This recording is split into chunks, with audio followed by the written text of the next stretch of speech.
Hello students, आज हम लोग अभी एक करंट अकाउंट वाला सम्स लेते हैं और उसे सॉल्व करते हैं। ट्राई करते हैं कि अपने को आता है या नहीं। तो मेरे पास सम्स है, मैं निकालता हूँ अभी। Question number 10, page number 61 and 62। देखते हैं। Kashipuram and the Manisha are partner sharing profit and losses in their capital ratio. Underline कर लो capital ratio. You are required to prepare trading account and profit and loss account for the year ended 31st March 2019 and balance sheet as on that date.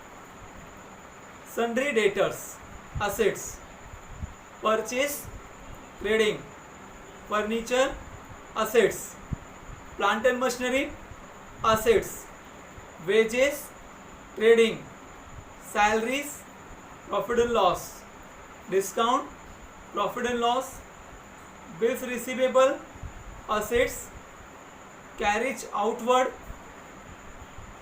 profit and loss, postage, trading, sales return, लिखो आगे, less from sales। अभी देखो credit side में आपको sales दिया है ऊपर, वहां पे जाओ और टिक मार्क कर लो।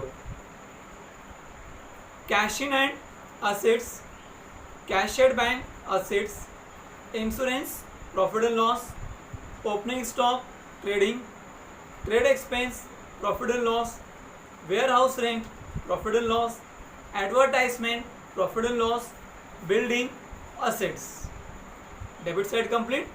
आ जाओ credit side. Sales, trading, rent, profit and loss, sundry creditors, liability, purchase return, देखो आगे, लेस फ्रॉम परचेस और परचेस पे टिक मार्क कर लो। Discount, profit and loss, bills payable, liability, capital, Kashipuram Manisha, liability, current account दिया आपको काशीपुरम एंड द मनीषा। हम लोग करंट अकाउंट बनाए, हम लोग सब में दिया है करंट अकाउंट, तो हम लोग करंट अकाउंट बनाएंगे। अच्छा, करंट अकाउंट ये अपने को क्रेडिट में दिया है, तो हम लोग उसे कहाँ लिखेंगे? क्रेडिट साइड ही लिखेंगे। करंट अकाउंट में क्रेडिट साइड ही हम लोग उसको लिखेंगे। आप करंट अकाउंट में जाओ, क्रेडिट साइड लिखो, वहाँ पे बाय बैलेंस ब्रॉट डाउन, फिर उसके बाद काशीरा का अमाउंट 5000 काशीरा के कॉलम में और मनीषा का अमाउंट 3000 मनीषा के कॉलम में। देखते हैं adjustment. Stock on 31st March 2019 was at ₹37,000। Closing stock है, क्लोजिंग स्टॉक का दो इफेक्ट कहाँ जाएगा? ट्रेडिंग अकाउंट के क्रेडिट साइड और सेकेंड इफेक्ट आपका asset side. Sales include sale of machinery of ₹2,000 which is sold on 1st April 2018। क्या बोल रहा है? सेल्स इंक्लूड मतलब सेल्स में इंक्लूड है कितना? 2000। क्या था वो? सेल ऑफ मशीनरी था, मतलब हम लोगों ने 2000 का मशीन बेचा था, बट गलती से ऐड कहाँ पे कर दिया हम लोगों ने?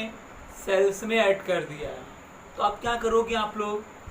सेल्स में से माइनस और मशीनरी में से माइनस। क्यों माइनस किया? सेल्स में से माइनस क्यों किया? क्योंकि सेल्स मेरा गुड्स सेल है, क्या मशीन का सेल है ना, इसीलिए मैंने सेल्स में से माइनस किया। सेल्स के नीचे लिखेंगे लेस सेल ऑफ मशीनरी 2000। अच्छा, अब मशीनरी में से माइनस क्यों किया मैंने? क्योंकि उतने का मशीन मैंने बेच दिया, तो उतना मशीन का वैल्यू कम हो गया ना, इतना मशीन अपना चला गया ना, इसलिए मैंने मशीन में से माइनस किया। क्या लिखेंगे? Less sold. कितना अमाउंट? 2000।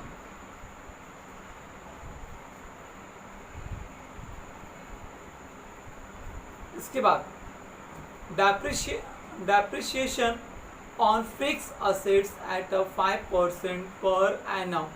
अच्छा, अंडरलाइन करो फिक्स असेट्स। अब जरा ऊपर देखो आप लोग कि डेबिट साइड में कहीं आपको फिक्स असेट्स ऐसा करके दिया है क्या? देखते हैं आप लोग। जहाँ तक मुझे लग रहा है कि पूरा पढ़ने के बाद ये समझ में आ रहा है कि फिक्स्ड असेट्स ऐसा वर्ड कहीं भी ऊपर नहीं लिखा है, राइट।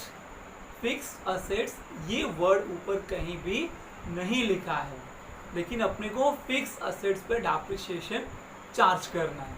अच्छा, तो ना असेट्स ना दो टाइप के होते हैं, एक फिक्स असेट्स, सेकंड आपका वर्किंग असेट्स, ठीक है। तो फिक्स असेट्स का मतलब होता है ना कि जो फिक्स है उसका वैल्यू चेंज नहीं होगा, वो एक ही प्लेस पे फिक्स रहेगा। जैसे for example building, plant and machinery, ये सब क्या है आपका फिक्स असेट्स है, ठीक है। लैंड फिक्स असेट्स है, बिल्डिंग फिक्स असेट्स है, प्लांट एंड मशीनरी ये सब फिक्स असेट्स हैं, ठीक है। तो अभी ऐसे कौन कौन से असेट्स हैं, इसमें 5% डेप्रिसिएशन चार्ज करना पड़ेगा, यानी कि कौन कौन से फिक्स्ड असेट्स हैं। देखो नीचे से पहले दिया बिल्डिंग फिक्स असेट्स है, टिक मार्क करो। बिल्डिंग पे आपको 5% डेप्रिसिएशन चार्ज करना है। फिर उसके बाद असेट्स कहाँ है आपका, नीचे से ऊपर जा रहा हूं मैं, plant and machinery fix assets है, टिक मार्क करो। 5% डेप्रिसिएशन चार्ज करना है, लेकिन 2000 सेल्स वाला माइनस करने के बाद, मतलब प्लांट एंड मशीनरी वैल्यू कितना दिया है 60,000, उसमें से 2000 हम लोग माइनस करेंगे ऐसे, उसमें से 2000 हम लोग क्या करेंगे पहले माइनस करेंगे। वो 2000 माइनस करने के बाद कितना बचेगा 58,000। 58,000 का 5% अपने को चार्ज करना रहेगा। फर्नीचर फिक्स असेट्स है, उस पर भी क्या करोगे आप लोग 5% डेप्रिसिएशन चार्ज करोगे। इन सब पे डेप्रिसिएशन चार्ज करने के बाद सेकेंड इफेक्ट आपका प्रॉफिट एंड लॉस अकाउंट के डेबिट साइड। फिक्स असेट्स बोल दिया, मतलब जितना भी आपका फिक्स असेट्स है उन सब पे आपको डेप्रिसिएशन चार्ज करना है। Each partner is entitled to get commission at a 1% gross profit and interest on capital 5% per annum, ठीक है। क्या बोल रहा है कि ईच पार्टनर्स मतलब दोनों पार्टनर्स को कमीशन मिलेगा ग्रॉस प्रॉफिट का 1%। ये एडजस्टमेंट करने के लिए ना सबसे पहले आपको ग्रॉस प्रॉफिट फाइंड आउट करना पड़ेगा, फिर जो भी ग्रॉस प्रॉफिट का वैल्यू आएगा उसका 1% निकालोगे, वो 1% कमीशन आपको दोनों पार्टनर्स को देना है, ठीक है।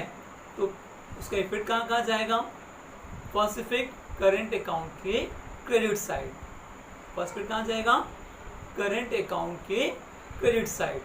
क्या लिखेंगे बाय कमीशन, और दोनों को वैल्यू जो भी अमाउंट आ रहेगा 1% वो दे देंगे।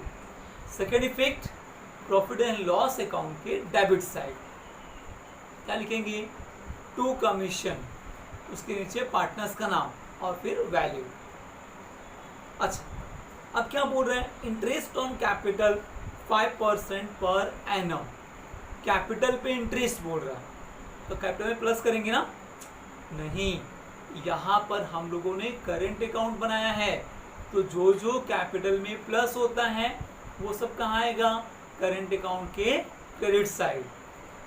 तो हम लोग कैपिटल का 5% निकालेंगे, मतलब कैपिटल का वैल्यू कितना दिया है 90 एंड 30, 90 का 5% कितना हुआ 4,500, 30 का 5% कितना हुआ 1,500।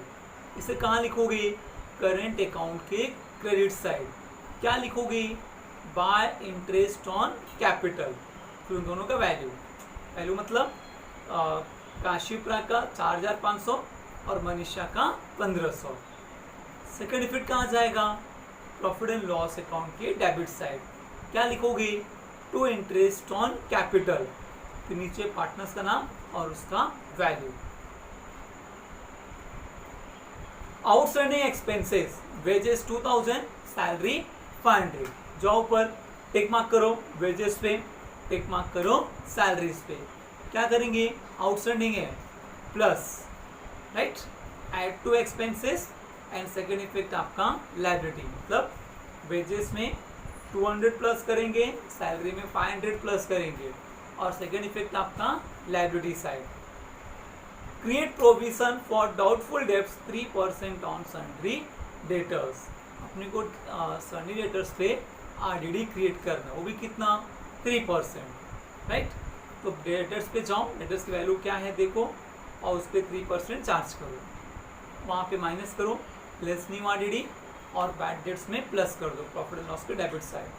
तो टिक मार्क कर लो सन्ड्री डेटर्स पे, टिक मार्क कर लो बैड डेट्स पे। लेकिन अपने को बैड डेट्स दिया है क्या? नहीं दिया है, ठीक है। तो पहले डेटर में से माइनस करो, लेस न्यू आरडीडी, फिर profit and loss debit side में लिखो टू न्यू आरडीडी, जो भी वैल्यू आएगा। बस इतना ही अपने को ये सम्स करना है। ये क्वेश्चन नंबर 10 है, पेज नंबर 61 एंड द 62, तो आप लोग को सॉल्व करना है, सॉल्व करके मुझे सेंड करना है, ठीक है। और भी सम्स जो है सॉल्व अनसॉल्व में आप लोग ट्राई करते रहो। बहुत ही जल्दी मैं आप लोगों को ट्राई करूँगा कि अकाउंट्स के लेक्चर के साथ साथ आपको अदर सब्जेक्ट्स के लेक्चर्स के भी वीडियोस आप लोग को मिल सके। मैं बहुत जल्दी ट्राई कर रहा हूँ और बहुत जल्दी आपको वीडियोस मिलना शुरू भी हो जाएगा, बस थोड़ा सा टाइम और दे दो मुझे, ठीक है। थैंक यू सो मच बच्चों, बाय। अच्छा, हम लोग भी ना पेज नंबर 61 62 पे क्वेश्चन नंबर 10 मैंने आप लोगों को बताया भी, वो क्वेश्चन नंबर 10 में ट्रायल बैलेंस का पोस्टिंग करते समय मैंने गलती से आप लोग को पोस्टेज को ट्रेडिंग अकाउंट में बताया, जो कि गलत है, गलती हो गई। एक्चुअली ना पोस्टेज प्रॉफिट एंड लॉस में जाता है, ट्रेडिंग में नहीं जाता है। हाँ, पोस्टेज प्रॉफिट एंड लॉस में जाएगा, उसे आप लोग करेक्शन कर लो प्लीज़।